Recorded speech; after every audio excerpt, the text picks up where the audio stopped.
Selamat siang, perkenalkan nama saya Adi Sujana. Saya perawat dari Kesdam Skener Muda Banda Aceh. Saya di sini akan melaksanakan sebuah pengkajian, yaitu pengkajian fisik yang saya akan tujukan kepada pasien saya yang bernama Riga Septian Bakri ini. Pengkajian fisik saya mulai dari ujung rambut sampai dengan ujung kaki, dan sebelum melaksanakannya mungkin akan sedikit kita laksanakan, yaitu cuci tangan, habis itu menggunakan handscoon jika diperlukan, ataupun jika memang dianggap sangat perlu, dan juga masker jika dianggap perlu juga. Selanjutnya kita akan mulai dengan inspeksi. Kita lihat daripada kepalanya, bagaimana keadaan rambutnya, warnanya, dan kulit pasiennya. Jika terjadi ketombe ataupun ada rambutnya berwarna putih yang bersifat patologik, perlu dicermati. Selanjutnya kita lihat daripada matanya. Kita di sini menggunakan daripada pen light yang biasa digunakan untuk memperhatikan matanya. Apakah kita lihat sedikit, kita pantau, kita lihat konjungtifannya terjadi anemia atau tidak, dan selanjutnya kita bisa menggunakan pen light. Karena di sini pen light kita tidak menyala, kita gunakan senter yang fungsinya juga sama. Di sini kita bisa melihat bagaimana fungsi pupil itu bekerja. Nah, ternyata masih normal, dan selanjutnya kita akan mengkaji tentang bagaimana pernafasannya.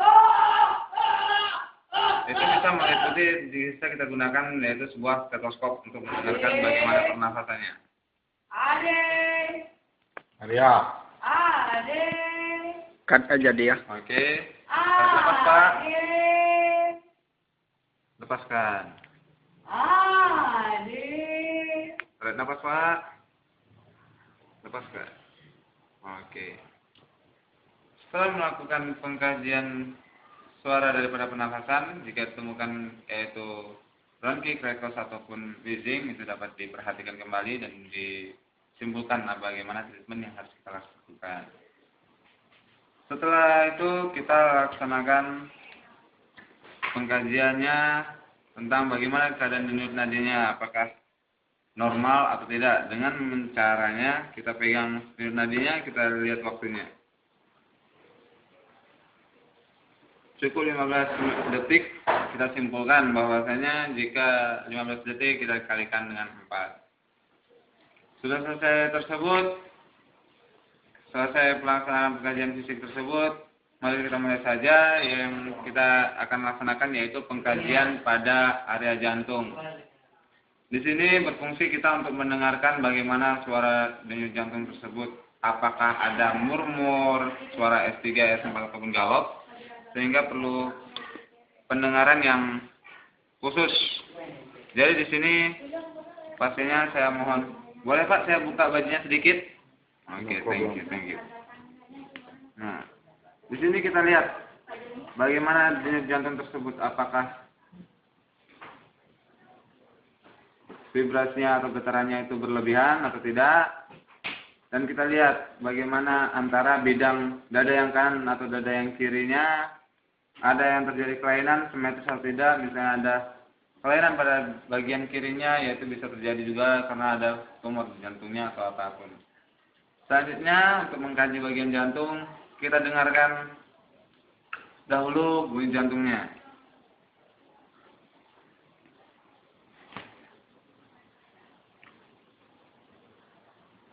Nah, di sini bisa kita dengarkan jika suara jantungnya normal akan berbunyi seperti lup dup, lup dup.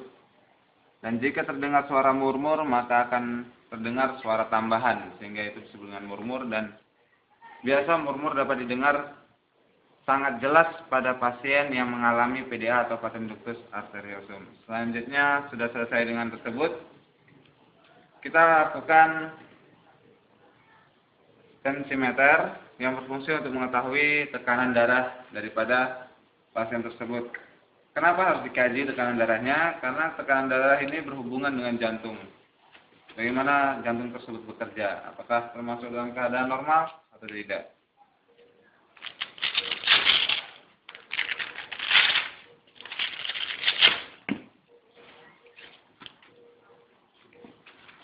sedikit Pak ya. Oke, no problem. Sorry.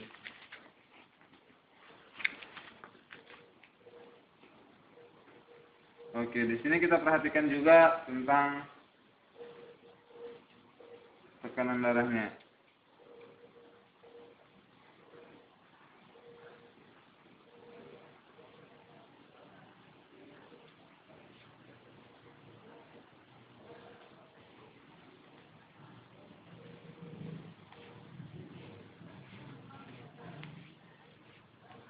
Udah.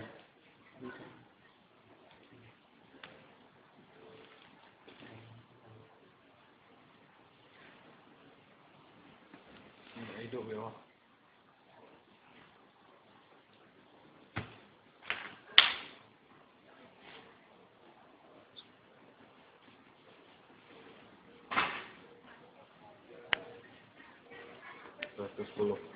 Oke, di sini dapat kita simpulkan pada suara nadi pertama ataupun sistolnya terdengar yaitu pada titik 110 mm Hg dan juga pada diastolnya terdengar pada level 80 Hg.